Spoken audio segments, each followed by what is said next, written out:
yesterday, Austin Rivers was on Pat McAfee's show, and here he is making comparison between NBA players and NFL players. Have a listen. I could take 30 players right now in the NBA and throw them in the NFL. You cannot take 30 NFL players and put them in the NBA. Whoa. It's because you only allow 5 on the court. Let's all relax. It's because you get a break every play. All you got to do is catch the ball and run north or south. Listen, our sport. It ain't complex. So that has sparked widespread debate on whether or not it's accurate. Look, in the past, there's just been kind of a vibe that some of the best football players would have loved to have played basketball, but they just aren't good enough to make it at the highest levels. Randy Moss, Terrell Owens. We did a draft back during March Madness, I think, of our starting 5. Just guessing that, there may be no discernible basketball skill. Who knows? But I think there's always been a perception that the guy who makes it to the top of the basketball mountain, because there's so few spots on a team, the guys who make it there are an overall more elite athlete than the guys who make it to the NFL. Is that unfair to say? Well, they're specimens, right? They're like rare animals that you're like, whoa, he's 6'9" and his arms are this long and he can jump like this and do all that. So it's a rare human being, right? But just because that human being's like that doesn't mean they can survive in the NFL. That guy right there, I would just go, the guy I just explained, I go, he's going to have a torn ACL. He's too tall. He's not short area, quick, explosive, and strong enough, right? So, like the thing I said to you last night a little bit on text messages, right? Vince Carter, the greatest dunker we've ever seen. Okay, that's great. He can jump and do all that. But, like, Vince Carter running straight away is like quarterback fast. In fact, the fast quarterbacks are way faster than him, right? If you saw, like, some of the shooting guards in basketball, yeah, they can jump and they're long, right, and all that. But their explosive ability is not in the same range as an elite NFL receiver or a DB. It's not, right? So they might be able to jump, but their ability to explode off the line of scrimmage and run and accelerate and do all that, that is where it's lacking. That's where a guy like Westbrook, right? He could maybe be that. He has that type of explosion, and that is always talked about in the NFL. Like, whoa, that's that type of explosion there. But I don't think it's as clear-cut as Austin Rivers is talking about. No, I don't. I don't know who he's talking about. I can look at a bunch of receivers in the NFL right now, and it doesn't mean they're going to be a star, but I could go, if they decided to go the basketball route, right, they could make it to the NBA. Right, C.J. Stroud last week or 2 weeks ago on Bleacher Report was talking about a guy he played on the Orlando Magic, and he scored 40 on him, right? They asked the guy on the Orlando Magic about it the other day. He goes, well, he didn't score 40, but he did score 30, and he hit the game-winning 3. Like, there's some quarterbacks there in the NFL, the Mahomes, the Strouds of the world, where if they wanted to go all in on basketball and not play all sports, do I think they could be point guards in the NBA and do that? Absolutely. So I don't necessarily totally agree with Austin Rivers' comment there, right? Austin Rivers is, for him, he was fast and all that, but explosive fast like an NFL player? No way. He wouldn't be out. Like, the first time he got on the line of scrimmage and was like, whoa, I got to get open, Sauce Gardner would be like, wait, I'm stronger than you. I'm more explosive than you. It's not even close. Once I hit you in the chest, the route's over and you're not going to be able to do anything. And so that's where I think Austin Rivers is a little bit off base there with that comment to a degree. It's been a long time since I've played basketball, a long time since I've studied the game, but the full speed, all out 4-4 is only going to be an issue when you are trying to run a fast break or defend a fast break. When you are in half-court offense, right, all that matters is that first step. If you've got that first step, and it's not just speed, it's body movement, it's rope-a-dope. Right. You just want to get an opening to make your shot. And then the ultimate skill of putting the ball in the basket is completely independent of anything that anyone on a football field does other than the quarterback. Like, you don't have to be able to direct something into something if you're a receiver, a running back, a defensive player, an offensive lineman, a tight end. No, hand-eye's a little different. You don't have to have that. Right, you don't have to have that. And, the NBA shooters are incredible.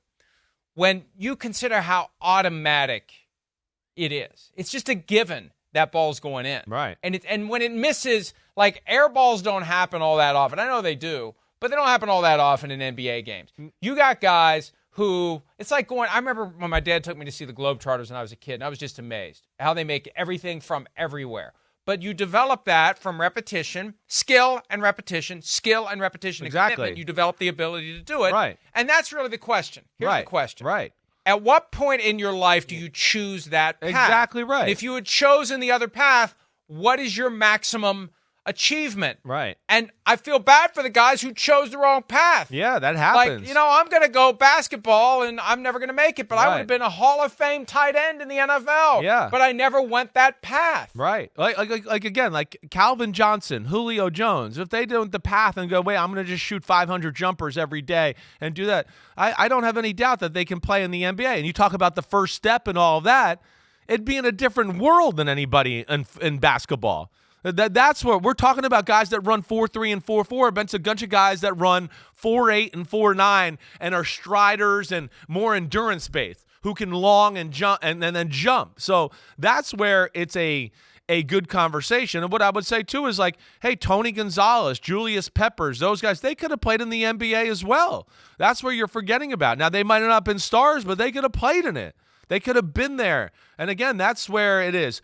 I'll give you another little example. TJ Ford, you might remember that name from back in the day. He was a point guard from the University of Texas. He was a top 10 pick in the draft. He might have been top 5, right? He's in the new commercial with Carmelo Anthony and Kendrick Perkins where they go back in the past and they're wearing these huge suits like it's 2003 again. Yes. All right, you've seen that, right? So TJ Ford, Yes. he every now and then would come out and catch footballs. And because he was friends with a few of our wide receivers and guys on our team. So in like the summer, he'd come out. And let me just tell you, he was supposed to be the most explosive guy in college basketball. He wasn't in the same stratosphere as our Roy Williams or B.J. Johnson or Sloan Thomas or Cedric Benson as far as that's concerned. And, hey, great shooter, all that, blah, blah, blah. But like you said, then there's the aspect of, wait, when he had to catch a football and I was throwing a laser at his face, all of a sudden the hand-eye wasn't as good. So some of that is learned, like your point. And then other is, direction you went, skill, practice, all of that. And, it's a great conversation. But I think that Austin Rivers is, I think, a little too extreme there. I don't think it's as quite what he's trying to say it is there at all. I really don't. Well, yeah. And if you're talking about taking 30 guys, finished product, NBA, yank them of NBA and drop them in NFL, I don't think they're ready. You could have, maybe if they you did rewind the clock then, and right. put them on the different path, Right. they could have become NFL caliber players. But and here's what it comes down to, and these are the decisions we all make throughout our lives. The forks in the road, whether we see them or not. Which way do we go? What do we like to do? We're typically, and it's sad when you're good at something and you don't like it, and you like something and you're not good at it. Typically, we go in the direction of the things that we either believe we're currently good at, or with the appropriate effort and time and dedication, we can reach a ceiling that will have gratification and maybe compensation. So, and you're making these decisions, you're a kid. You're young. You're on the path that is going to lead you either to the NBA, the NFL, Major League Baseball, soccer, MMA, baseball, wherever. If you just have a general sense of athleticism that will manifest itself in a significant way, you gotta make that choice. Yeah. And I think we're just naturally drawn. It's visceral.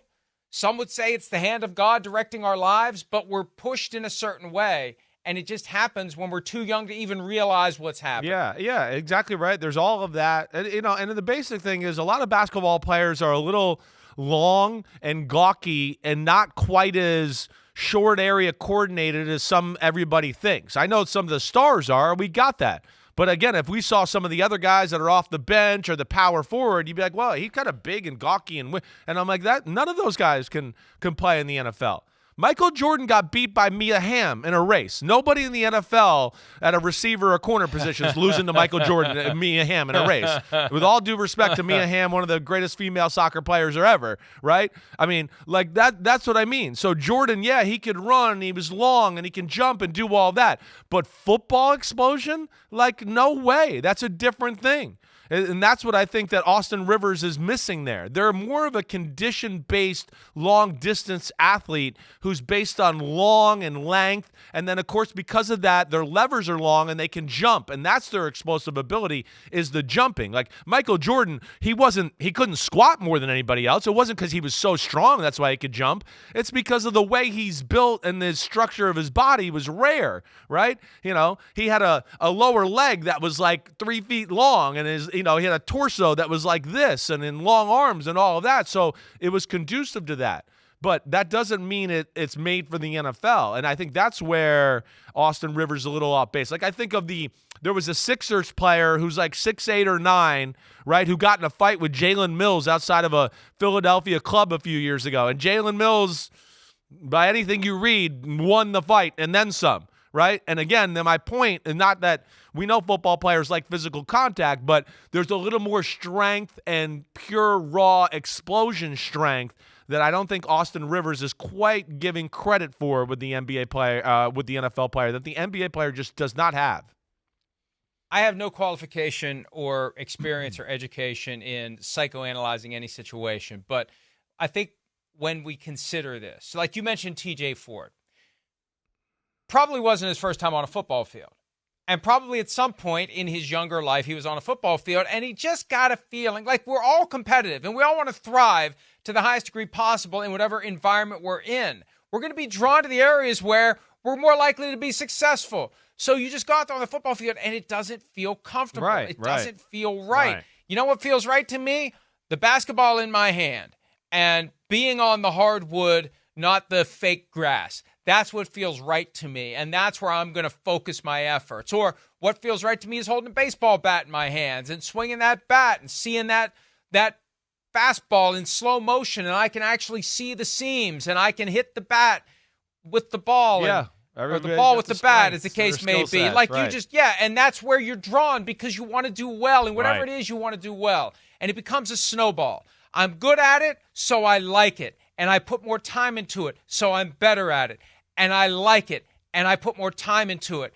And the next thing you know, you end up, in a professional sports league. But it's a good conversation. You would need a time machine and a lot of time to let it play out to see if you could take an NBA player, rewind the clock, put him on the football path, and see where he would go, and vice versa.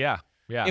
Because this whole idea of taking them as they are now and reshuffling the deck, that would be a shit show if you did it. Either way. Wouldn't it? Yeah, right. Well, yes, it would. It would not be fun to watch because it's too far down the road of being, experts or so trained in one area that it'd be hard to make that adjustment. But, again, I think that's where Austin Rivers is off a little bit there in totality. Now, hey, I know there's some back and forth, and it's a great conversation, but I do think it's a different athlete and person altogether, and I think it's honestly a little more close. I honestly think it's the other way around. It's closer to, I think more NFL players could play in the NBA than the other way around. I honestly do. Now, again, I'm not saying they'd be stars. And the other aspect of this is we know there's a lot more seats in the NFL too. I mean, there's 1,200 guys in the NFL. There's 12 guys on every team in the NBA. So it'd be a little harder to get there and crack in, into the league that way. So there's that aspect. But yeah, I don't know. I guess, I do feel the other way. Think about it. Some of the guys from the NBA, they show up with that frame, and you know what happens? It's breakfast, second breakfast, 11Z. Well, that's where I want to go most. Like I want to go Austin Rivers, like guys that you think are big in the NBA, right? Are like Michael Jordan is an inch taller than me in his prime, and 45 pounds less than me. 45. That's where I don't think Austin Rivers is quite realizing that. And again, that is into their long endurance-based type of athlete more times than not.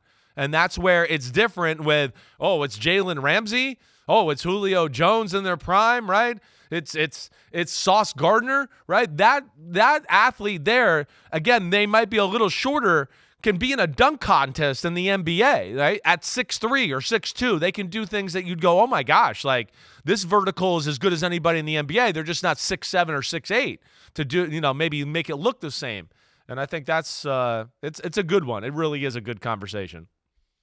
And I think our take on it is more realistic than others you'll hear, because it really is about the paths that you are choosing, or that you just end up on by happenstance when you're young, and where you go with it. And it really is tragic to think there's guys who ended up picking one sport and could have been so much better in a different one, and they just got the wrong one. And surely there are guys out there who fall into that bucket. There's guys even here in the Northeast area that my dad and I'll see at times, or we see it all the time, and where you go, wait, this guy's playing power forward in high school, and like it's not going to become anything. He should become a left tackle in football.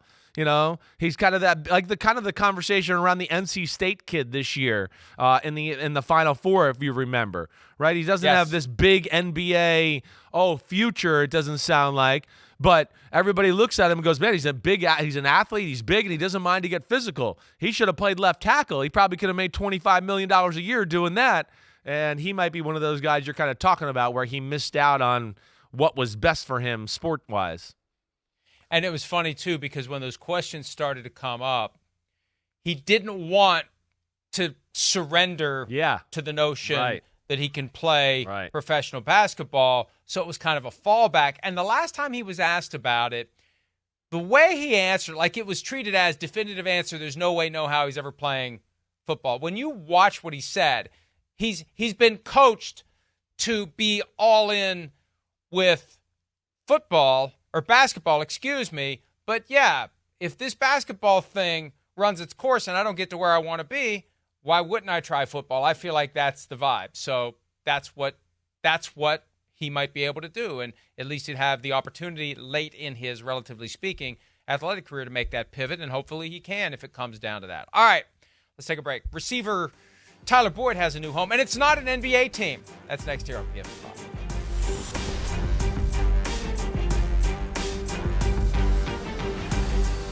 Hi, it's Mike Florio. Thanks for watching PFT on YouTube. Hit subscribe for the latest news and analysis from Pro Football Talk.